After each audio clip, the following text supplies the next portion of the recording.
আজকে দেখলাম একটা নেতা বক্তব্য দিচ্ছে যে কোন হুজুর যদি ভোট চাই রাজনীতি করে তাহলে তাকে তোমরা একদম বেঁধে ফেলবে, দড়ি দিয়ে বেঁধে হাত পাও বেঁধে পুলিশের কাছে ধরে দেবে। নাউজুবিল্লাহ বলেন। হুজুর যদি রাজনীতি করে, হুজুর যদি ভোট চাই, মসজিদের ইমাম মুয়াজ্জিন যদি ভোট চাই, তাদেরকে বেঁধে পুলিশে ধরে দেবে। আমরা এই নেতাকে বলতে চাই, তোমরাও মানুষ, আলেম ওলামা ইমাম মুয়াজ্জিন তারাও মানুষ। তুমি যদি একটা দল করতে পারো, আমি হুজুর একটা দল কেন করতে পারবো না?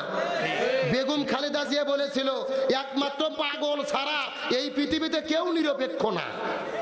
সবারই একটা পক্ষ আছে, জাহাঙ্গীর ভাইয়ের একটা পক্ষ আছে, আমার একটা পক্ষ আছে, হুজুরের একটা পক্ষ আছে। আপনি মাহফিলে এসে ধানের শীষে ভোট চান, আর এক নেতা ডারিপাল্লার ভোট চাই, আর এক নেতা হাত পাকার ভোট চাই, তখন রাজনীতি হয় না।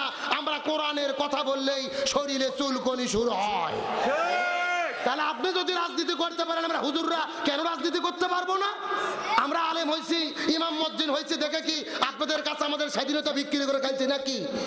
যেই নেতা বলেছে আলেম ওলামা ভোট চাইলে হাত পাও বেঁধে পুলিশকে দেবা, আমি বলতে চাই একে জাতির কাছে মাপ চাইতে হবে, নতবা এর জানাজা কোন হুজুরের দ্বারা হবে না। নেতাদের পরিষ্কার করে বলতে চাই, আলেম ওলামা যদি না থাকতো জন্মের পরে কানে আজান হইতো না। আমরা হুজুররা যদি না থাকতাম আপনি বিয়ে করে ভোগ নিয়ে আনন্দ করতে পারতেন না।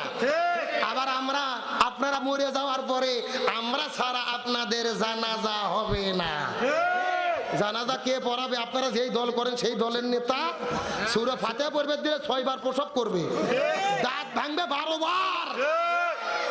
সুতরাং পরিষ্কার করে বলি, নতুন করে নব্য ফেসিস্ট যারা হতে যাচ্ছে, আলেমদের হাত পাও বেঁধে পুলিশকে দিতে চাই, আলেমদের বিরুদ্ধে দাঁড়াই, এদের জানাজা কোন হুজুরের দ্বারা হবে না। আমরা যদি এক দল হই, ওরা কিছু করতে পারবে? পারবে না। তার বাস্তব প্রমাণ গত 6 বছর আগে ওই ঢাকা একটা কবি ছিল, সব্যসাচী কবি শামসুর রহমান। এই শয়তান বলেছিল যে ফজরের যখন আজান দেয় মনে হয় ব্যবসা তার খরিদ্দারকে ডাকতেছে। নাউজুবিল্লাহ বলেন। এ মরে যাওয়ার পরে ঢাকা শহরে আমরা সব হুজুর একদল হয়েছি, এর জানাজা কেউ পড়বো না। পুলিশ যায় দেখে বড় মসজিদের ইমাম আগে পড়ে চলে গেছে, কিন্তু মুয়াজ্জিনকে ধরে নিচ্ছে নামাজ পড়ানোর জন্য। মুয়াজ্জিন নামাজও পড়াইছে। আমরা ডাকতে বললাম, এই মুয়াজ্জিন তুমি নামাজ পড়াইলা কেন? মুয়াজ্জিন বলতেছে, টেনশন করো না, পেশাব পায়খানা করে ওযু করিনি, দোয়াও পড়িনি, ভিনে ওযুতে ভিনে দোয়াতে মার দিছি, তার কারণ ওস্তাদের মার। এ জোরে কর, ওস্তাদের মার। সারা জীবন হুজুরদের ঘাড় মটকাবা, হাত পাও বান্ধে পুলিশে দেবা, রাজাকার বলে গালি দিবা, আর তোমরা মরে গেলে আমরা জানাজা পড়ে জান্নাতে ঢুকে দেব। এই ধান্দা বাদ দাও। জোর করে নিয়ে যাবে নামাজ পড়াতে, আল্লাহু আকবার বলে চুপ করে থাকবো, কোনো দোয়া পড়বো না, ফাটাবাটাম। এ কথা কোন? তাহলে বলেন এই কোরআনের রাজনীতি আছে না নাই? অথচ ওরা বলতেছে আমরা শরিয়া আইনে বিশ্বাস করি না। নাউজুবিল্লাহ কোন? শরিয়া আইন মানে হলো কোরআনের আইন, শরিয়া আইন মানে হলো হাদিসের আইন, শরিয়া আইন মানে হলো আল্লাহর আইন। সুতরাং যারা বলে শরিয়া আইন বিশ্বাস করি না, এরা কখনো মুসলমানের বাচ্চা হতে পারে না। তাহলে রাজনৈতিক ইবাদতের মূল কথা হলো জমিন যার, আইন চলবে তার। আমি আস্তে করে যাওয়ার পরে লক্ষ্য করে দেখি কিছু মহিলা মানুষ যাওয়ার পরে ওই বাবার গাও ধরে টিপাটিপি করতেছে। এখন আপনাদের জিজ্ঞাসা করি, বলেন তো মেয়ে মানুষ যদি ছেলে মানুষের গায়ে হাত দেয়, লক্ষণ ভালো না খারাপ? ওই ছেলে মানুষ কি ঠিক থাকতে পারবে? সব জায়গা যদি ঠিক থাকে, অন্তত একটা জায়গা ঠিক থাকবে না, যদি সে হিজড়ে না হয়। এ যুবকেরা কথা বলো। আমি ডাকতে বললাম, হে পাগল মহিলা, তোমাদের কি হলো? তোমরা কেন পাগলের গাও ধরে টিপাটিপি করতেছো? আমাকে ডাকতে বলে, হুজুর এটা পাগল নয়, এইটা হলো আল্লাহর ওলি। কয় নম্বর আল্লাহর ওলি পরীক্ষা করে দেখার দরকার আছে না নাই? আমি কিছুক্ষণ পরে লক্ষ্য করে দেখলাম এই কত আল্লাহর ওলিটা পেশাব করার জন্য গেল, আমিও তার পেছনে পেছনে গেলাম। যাওয়ার পরে লক্ষ্য করে দেখি বাবা পেশাব করেছে, কিন্তু পেশাব করার পরে পানি ব্যবহার করে। আমি আস্তে করে যাওয়ার পরে ডাকতে বললাম, হে বাবা, আপনি পেশাব করলেন, পানি কেন ব্যবহার করলেন না? আমাকে ডাকতে বলে হুজুর আপনি শরীয়তের হুজুর, মারেফত বুঝবেন না। আমি বলে শরীয়তের হুজুর, মারেফত বুঝবো না? আমি ডাকতে বললাম হে আল্লাহর ওলি, আপনি বুঝে দিলেই তো বুঝতে পারবো, আপনি বুঝে দিলেই তো বুঝতে পারবো। আমাকে ডাকতে বলে হুজুর আপনি কি জানেন এই পানি কোন পানি? আমি বললাম এই পানি কোন পানি? বলে নবীর নাতি ইমাম হুসাইন ওই কারবালার প্রান্তরে পানি পানি বলে চিৎকার করে দুনিয়া থেকে বিদায় নিয়ে চলে গেছে। একটা ফোঁটা পানি নবীর নাতিকে দেওয়া হয় নাই। যেই পানি ব্যাগরে নবীর নাতি শহীদ হয়ে গেল, ওই পানি আমার এই জায়গায় ঠেকাবো না। ফতুকে বুঝতে পারছেন? আমি তখন ডাকতে বললাম হে আল্লাহর ওলি, নবীর নাতি ইমাম হুসাইন কারবালার প্রান্তরে পানি না পাওয়ার কারণে আপনি যদি পানি যদি সামনের জায়গায় না ঠাকান, আমার কথা হলো তাহলে আপনি পায়খানা করে পেছনেও পানি ঠেকাতে পারবেন না। এ কথাগণ কথাগণ, এরা কলে জাতে মাতাল কিন্তু তালে ঠিক। সামনে পেশাব লাগায় না কিন্তু কন্ত পানি লাগায় না, পায়খানা করে পেছনে পানি ব্যবহার করে কি করে না? আরে পেছনে পানি ব্যবহার না করলে আমরা হুজুর তো দূরের কথা, ওর বইও ঘরে তুলতে দেবে না। বলবে যদি পীরগিরি করবো লালনের বাজারে যেয়ে কর, দয়া করে ল্যাপ খেতা নষ্ট করিস না। কতক্ষণ ঠিক কিনা? এই সমস্ত ভণ্ডদেরকে জুতো পিটা করে দেড়ছাড়া করা দরকার। তার আবার মাঝে মধ্যে গান গাই, কি রমান কাতিবিন রোজগার সরের দিন মওলার কাছে যদি করে অভিযোগ, আমি বলবো দুনিয়ায় ছিলাম ন্যাংটা বাবার লোক। একেবারে বাস্তব বলতেছি জাহাঙ্গীর ভাই। আমি গত 6 বছর আগে মাহফিলে গেছি, চাঁদপুর জেলা মতলব থানা। কি লোক? মতলব। ওখানে যাওয়ার পরে কিছু লোক আসে বলতেছে হুজুর আমাদের এখানে ন্যাংটা বাবা আছে, হুজুর দেখতে যাবেন? আমি বললাম দেখা তো যায় না, জোর করে নিয়ে গেছে। যাই দেখি বাবার অবস্থা একেবারে পাও থেকে শুরু করে মাথা পর্যন্ত সফান সফা। কথা কি বোঝা যায়? মানে অফিস আদালত স্টেশন সব বের করা। আমি তখন দেখে বলতেছে নাউজুবিল্লাহ, সাথে সাথে একটা মুরিদ বলতেছে নাউজুবিল্লাহ বলবেন না হুজুর, বাবার ভেতরে মাল আছে হুজুর। আমি বললাম কে রে কি মাল আছে? ও মাল তো দেখাই যাচ্ছে, ও মাল তো সবার মধ্যে আছে, নতুন কি মাল আছে ওটা দেখা। কতক্ষণ ঠিক কিনা? এই সিটার বাটপারদেরকে জুতো পিটা করে দেড়ছাড়া করা দরকার। কিন্তু ঠান্ডা মাথায় বোঝেন। আপনাদের প্রশ্ন করি, এই যে জিকিরের নামে যারা বাংলাদেশে ভণ্ডামি করতেছে, এদের কি কোনো বিপদ বাংলাদেশে আছে? জোরে বলেন আছে? আচ্ছা আপনারা সত্য করে বলেন তো, বাংলাদেশে নামাজ পড়লে কি বিপদ হয়? হজ করলে বিপদ হয়? যাকাত দিলে বিপদ হয়? জিকির করলে বিপদ হয়? একটা মাত্র ইবাদত করলে বাংলাদেশে বিপদ হয়।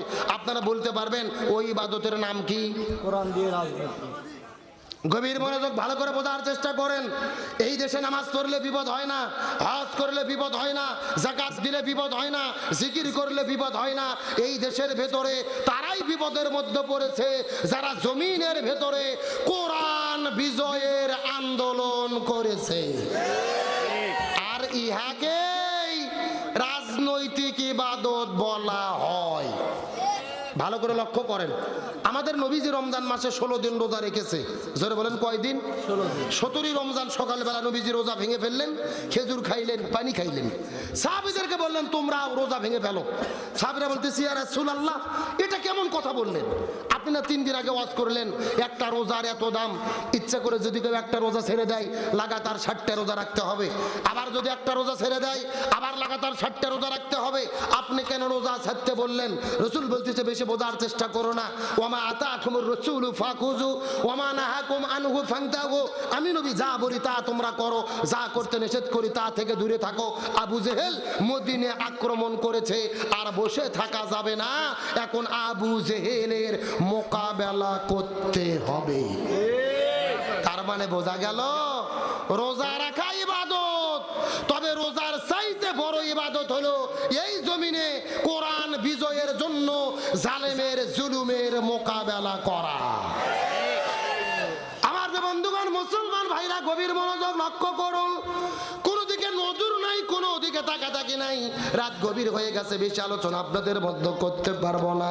তবে একটা দৃষ্টান্ত দিয়ে সামনের দিকে এগিয়ে চলে যেতে চাই। আমার নবীজির সাহাবী হযরত হানজালা রাদিয়াল্লাহু তাআলা নতুন বিবাহ করার পরে ওই বউটাকে নিয়ে সঙ্গে করে যখন বাসর ঘরের মধ্যে চলে গেছে, ওই বাসর ঘরে যাওয়ার পরে স্বামী স্ত্রীর মধ্যে প্রেম ভালোবাসা মহব্বত চলতেছিল।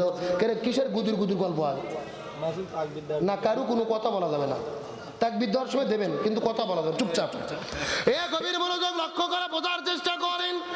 আব্দুল্লাহ ইবনে হযরত হানজালা রাদিয়াল্লাহু তাআলা তার স্ত্রীকে সঙ্গে করে নিয়ে ওই বাসর ঘরে যাওয়ার পরে যখন প্রেম ভালোবাসা মহব্বত শুরু করেছে, তাদের মধ্যে ফুলসজ্জা রাত পার করতেছিল। এমন সময় গভীর রজনীতে ওই মদিনার গলি থেকে কে যেন চিৎকার করে ডেকে বলে, কুতিলা মুহাম্মদ, কুতিলা মুহাম্মদ, মুসলমানদের নবী জমিনের মধ্য থেকে বিদায় নিয়ে চলে গেছে। এই কথা শোনার পরে হযরতে হানজালা ওই বাসর ঘর থেকে বের হয়ে এক দৌড়ে তিনি চলে গেলেন কূপের ভেতরে। তারপরে গোসল ফরজ হয়ে গেছে, ফরজ গোসলটা আদায় করার জন্য তিনি কূপের কাছে গেলেন ফরজ গোসলটা আদায় করার জন্য। কিন্তু কূপের মধ্য থেকে ওই মগের মধ্যে পানি উঠায়া শরীরের মধ্যে যখন তিনি পানিটা ঢেলে ফেলবেন, এমন সময় আবার কে যেন ডেকে বলে, কুতিলা মুহাম্মদ, কুতিলা মুহাম্মদ, মুসলমানদের নবী জমিন থেকে বিদায় নিয়ে চলে গেছে। এই কথা শোনার পরে হানজালা পানির মগটা ফেলে দেওয়ার পরে এক দৌড়ে চলে গেলেন বাসর ঘরের ভেতরে। ওই বাসর ঘরের মধ্যে যাওয়ার পরে একটা হাতের মধ্যে তরোয়াল নিয়ে ঘর থেকে বের হয়ে যখন দৌড়ানো শুরু করলেন,